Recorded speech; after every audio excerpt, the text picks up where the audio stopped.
Hey there, I'm Fox with RealMarcFoxx, and I want to talk to you about a video game. This one's called Fatekeeper. It's an early access. I picked it up for $8 on an early access, early release sale. And although I don't know everything about it, I do know about my experience with it, and we're going to talk about it. Let's get to it. So first, let's address performance. The game performs amazingly well. With nearly all settings at max and no upscaling or frame gen, I'm getting frame rates in the 90 to 150s, depending on the environment. And my specs are, of course, the AMD Ryzen 7 9800X 3D, 64GB of DDR5 RAM, and an RTX 5080. The game looks amazing, has stellar visuals, yet no constant FPS drops. I'm not struggling with settings to get the game to run well without upscaling, so that's really nice. Feels nice given the number of games that have come out lately that don't perform well even if they don't look all that great.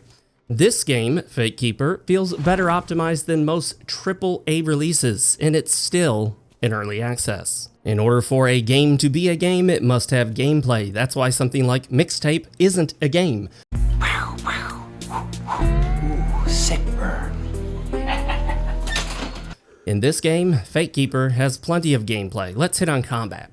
Combat in Fatekeeper puts Bethesda's titles to shame. You've got proper dodging, blocking, light attacks, heavy attacks, a hold for your heavy attack to pick the right timing, magic spells, and decent physics for the fights. You even have a kick, most useful for getting through enemies with shields or just kicking barrels around for the fun of it. One thing I don't like is that by default, blocking is mapped to the R key on the keyboard, and of course I'm playing mouse and keyboard because this is a first-person game. I prefer to have block as the right mouse button, and fortunately you can remap it. I ultimately ended up remapping block to the third button on my mouse, the one on the side, so that I could keep the left and right mouse buttons being light and heavy attack.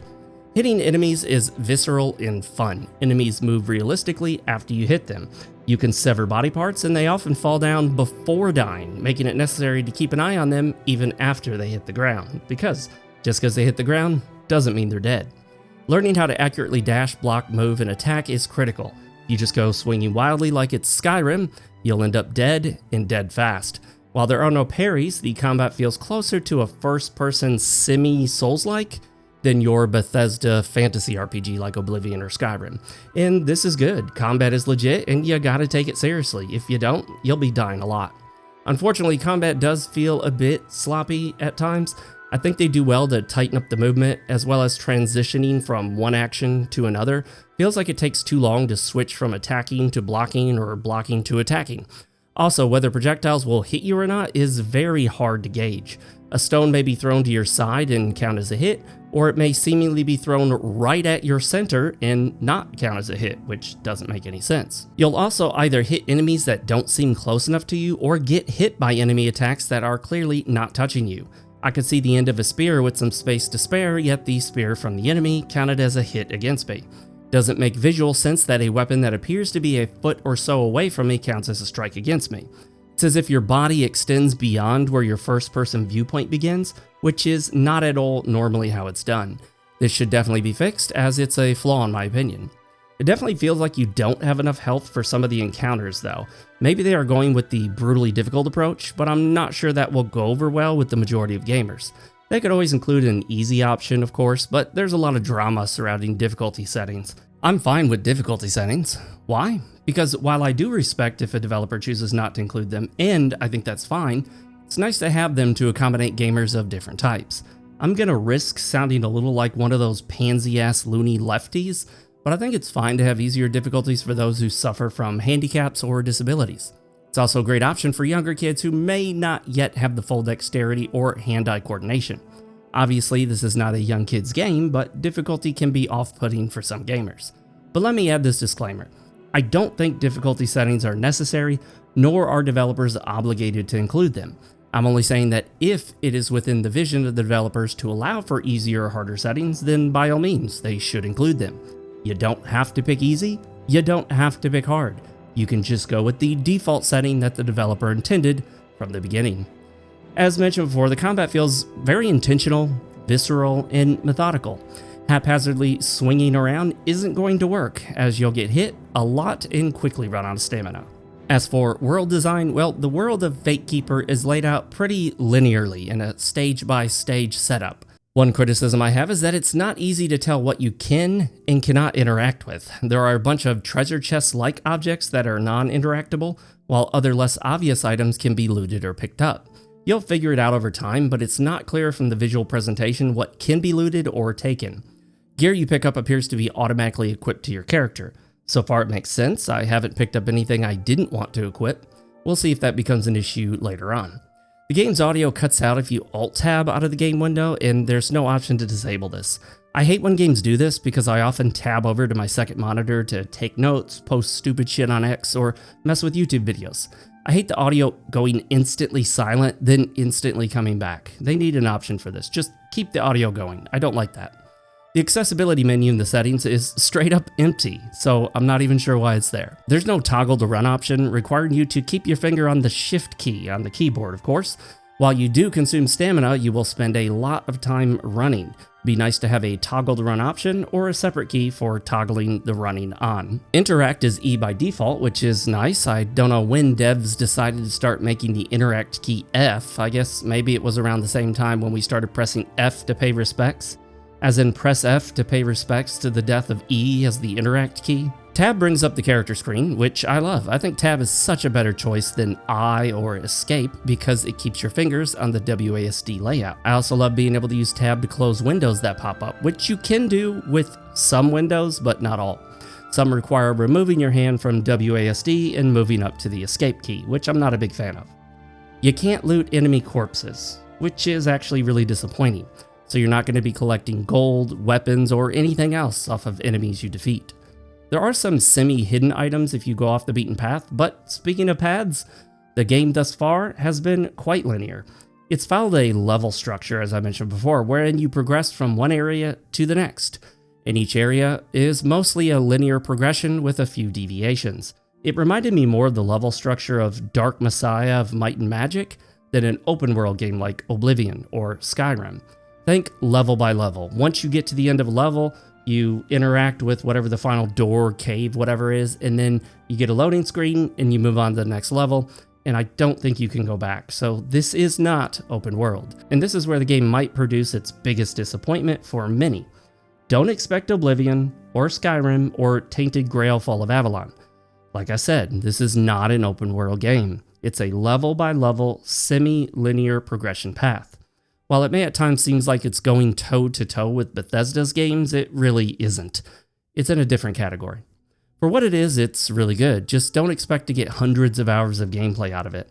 You have a set character with no character creator. You can follow different upgrade paths in the skill tree, but you're mainly playing as a warrior type with magic as added utility and ranged attacks. The music in the game is, well, excellent, atmospheric, understated, and thematic. It never feels out of place, and it always serves to enhance the experience without drawing too much attention to itself. The sound effects are solid, and everything sounds about how it should in terms of volume, so good sound engineering on this one. Voice work is good, though at times a little bit dull. Nothing stands out as particularly bad or even mediocre, just not always top-notch. But no real complaints here when it comes to the voice acting. There's a pretty interesting alchemy system. You can craft potions to consume for added health, mana, defense, and other stuff. You can make vials to apply effects to your weapon, and you can also create grenades for, well, you know, that should be obvious. I haven't had the option to make any grenades yet, so I can't tell you what that's all about. You collect ingredients throughout the world, either foraging them or finding them in chests or on shelves. The magic in the game is quite limited. You can only cast a few spells before running out of mana, so having mana restoration potions is important if you want to keep using magic. It's also obviously important to keep healing potions around, or just pop the northern firecap mushrooms directly for health. Using an item takes time, so you can't just chug potions or munch mushrooms mid-combat with ease. You have to get some distance from enemies to safely heal. There's a lighting mechanic in which you swap your weapon for a torch. There's a neat animation of lighting the torch on fire with your magic, but it does take some time. You can attack with the torch while it's equipped as well. I discovered a handful of different weapons to choose from. A one-handed axe, a two-handed sword, a couple daggers, and a club. They have different attack speeds, and they also affect your movement and dash stamina consumption. So obviously, the bigger and heavier the weapon you use, the more stamina you're going to consume when you dash away from an enemy. There is utility to spells, and you can utilize the environment. You can light stuff on fire or use the wind ability to blow enemies into a hole or up against a spiked wall. You can also break platforms that enemies are standing on to knock them down, sometimes killing them. Again, think more Dark Messiah of Might and Magic rather than Skyrim. I repeat this a second time to reinforce that this is not an open world game. Don't come to Fatekeeper expecting another Tainted Grail Fall of Avalon experience. I would often get confused as to where to go until I eventually realized that the path forward requires some platforming. You'll be jumping, running and jumping, and grabbing onto ledges. So while I like a lot of the stuff that I've already talked about when it comes to Fatekeeper, this is one of my favorite things about the game. It doesn't treat you like you're an idiot. Fatekeeper is the kind of game that trusts you to figure things out. It doesn't explain every single thing to you like most of the AA or AAA games as of late. There's no ubiquitous yellow paint, no arrows pointing you where to go, no flashing icons, no highlighted paths, no glowing trail to follow. I had to figure out on my own that I could jump and grab onto cliffs. No big on-screen prompt, no sidekick telling me to do it, no protagonist self-talk saying something stupid like, "That cliff is a bit high. Maybe I can jump up and grab onto it." I saw an opening blocked by some wooden planks. It was easy to see a path behind it, so the sensible thing to do as a gamer is to try to break the wooden planks. I mean, anyone that's been gaming for any length of time would attempt to break something that's in their way when it comes to blocking a path. That's what I did. No on-screen prompt telling me that some obstructions were breakable, nor did it stop my progress and highlight the area telling me to swing at it to break it. No sidekick telling me that the planks look unsturdy and maybe we can break them. No protagonist self-talk commenting on how we can probably break those planks and get through. Fatekeeper just lets you figure it out on your own, and it's not hard to figure out either. When the game wanted me to use telekinesis on a certain spot, it didn't highlight it in bright colors or put a marker on it. Instead, it trusted me to see the obvious emblem above me and target it manually. The tutorial of the game starts you out on a cliffside. Your only instruction is to find the portal beneath Haven. You aren't given an on-screen quest marker, nor the distance from the next goal. You gotta look around for it. And it's not hard to find, so there's no need for a quest marker. Nothing tells you that you can break stuff in the game. You can figure it out for yourself by just trying it. You know, the way we used to play games back in the day. You also aren't given a big on-screen prompt telling you to collect flowers and herbs. Instead, you can just explore, look around, and notice the prompt to harvest them. All of this can be done on your own. No tutorials, no voice instructions, no step-by-step guide on how to do the simplest, most basic video game things. There was even a part where you encounter a locked gate with seemingly no way to open it, and no other path to take. The game entrusted me to know how to get around this issue by simply looking around and remembering what skills I had. I noticed there was a lever through a hole in the wall next to the gate, and then I remembered I had a telekinesis spell, so I simply used the telekinesis spell through the hole in the wall on the lever, and boom, it opened up. There's also this rat character who accompanies you on your journey, but don't worry, he isn't like the tagalongs we encounter in most big-name games. He doesn't constantly yap about stupid shit. In fact, he rarely speaks at all. He only chimes in during set story points, and what he explains feels relevant to the story. He doesn't serve as a tutorial explainer, nor as a guide on what to do and where to go. In other words, he's not an annoying yapping little shit with bad millennial dialogue and stupid Chungus quips that DEI hires think is funny. This is not the dumb voice from Forspoken, nor is it the annoying always in your ear intercom bullshit from nearly every modern shooter game, nor is it the relentless, non-stop, annoying, banal, stupidly obvious self-talk of a character like Aloy from the Horizon series. And thank goodness. I'm so sick of developers being terrified of giving us moments to actually think for ourselves. They have to constantly fill the void with non-stop, dumbass yapping. Okay, you've made it through the tunnel. Good job, Jimmy. See that really obvious tower in the distance right in front of your eyes? Yeah, that's where you need to go next. Don't worry, even though the path forward is painfully obvious and virtually completely linear, I'll be here talking in your ear the whole time about everything around you. Look out, Jimmy. There's one of those alien creatures coming at you. Try to dodge its attacks, because if you get hit, it'll hurt you. You don't want to be hurt, do you, Jimmy? Good job dodging, Jimmy, but you did get hit once. You should heal yourself. Use your Meta Help Deluxo Super Kit. That should patch you up real good. As soon as you're done healing yourself, I'll start talking to you again about whatever else is going on around you. I'll make sure to make super obvious comments about things that you couldn't possibly miss, like the giant tower in the distance in front of you being your destination. Okay, Jimmy, Are you ready to get going? Let's go. Oh no, Jimmy. I had to stop the action and disable your inputs to play a cutscene where the ground is shaking and rocks are falling. You're gonna get unsteady on your feet, and soon you'll start falling. Don't worry, you'll just barely manage to grab something with your hands and then slowly pull yourself up, all automatically done for you by the cutscene. Phew, Jimmy, that was a close one. I know we both thought you were a goner. We both thought you were gonna die and the game would end right here as part of a mandatory cutscene that you can't control. But the scripted cutscene that had no meaningful input from you was really fun, wasn't it, Jimmy? Oh no, Jimmy, the obvious linear path ahead has been blocked. By what, you ask? That big, giant, huge-ass, unmissable boulder right in front of your eyes. But I better tell you about it in case you happen to miss the boulder that's as big as a storage shed sitting right smack in front of you and obviously blocking your path. Don't worry though, Jimmy, because before I allow you to control yourself and to look to your right to see an obvious path to follow, I'm going to tell you to follow the obvious path to your right, and then the game will forcibly turn your view to the right without any input required from you. So let's try that super obvious path to your right, Jimmy. Are you okay, Jimmy? Take a break if you need it. I know you haven't been given any inputs at all, but if you need a break, this is a good time. Maybe consider saving your game. I'm kidding. You don't have to save your game. Everything is saved automatically. Just make sure not to turn off your system or console while that little glowy icon is pulsating in the corner. Alright, Jimmy. Are you ready? Don't forget to shoot the bad guys with your gun when you see them. I'll talk to you real soon, Jimmy, okay? If you ever need help, just let me know. I'm always happy to keep yapping stupid obvious shit in your ear nonstop. I wouldn't want you to have a few seconds of silence to think for yourself, would I, Jimmy? Don't think about anything, Jimmy. Just listen to me and do as I tell you. You're the TikTok generation. You can't think for yourself. Someone else always has to be yapping at you, so you're never alone with your thoughts, to contemplate how chronically depressed and confused you are about life. Oh, and Jimmy, don't worry about when you have to turn the game off. I've installed myself into your mobile phone, your smart TV, your car, and even your refrigerator. I'll be everywhere. Always filling your head with stupid, non-stop, dumbass yapping. I'll be giving you tutorials and help on everything, including how to remove milk from the fridge and pour a bowl of cereal. Excited? I know I am. Oh, and if you ever want me to go away or just shut up, well, that isn't going to happen. I hacked into your government's computers and made it a law that you have to listen to me in every smart device you own. If you try to turn me off, you're going to prison. But don't worry, Jimmy. I love you, and I know you will come to love me too.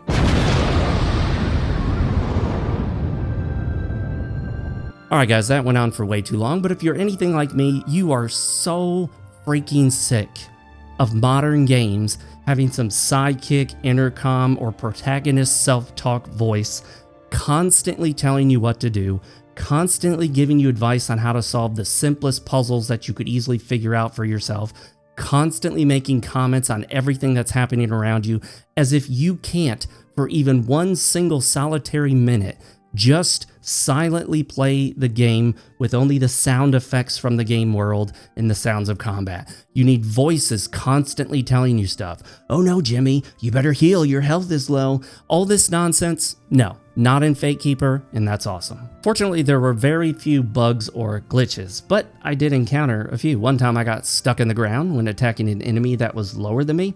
I ended up dying because I couldn't move. I was just straight up stuck there. And then when I died, the dying animation sort of like went down into the ground with me, so obviously that was some clipping issue. I also had a line of dialogue from a cutscene that got stuck on the screen perpetually. No biggie, but definitely annoying since it happened twice.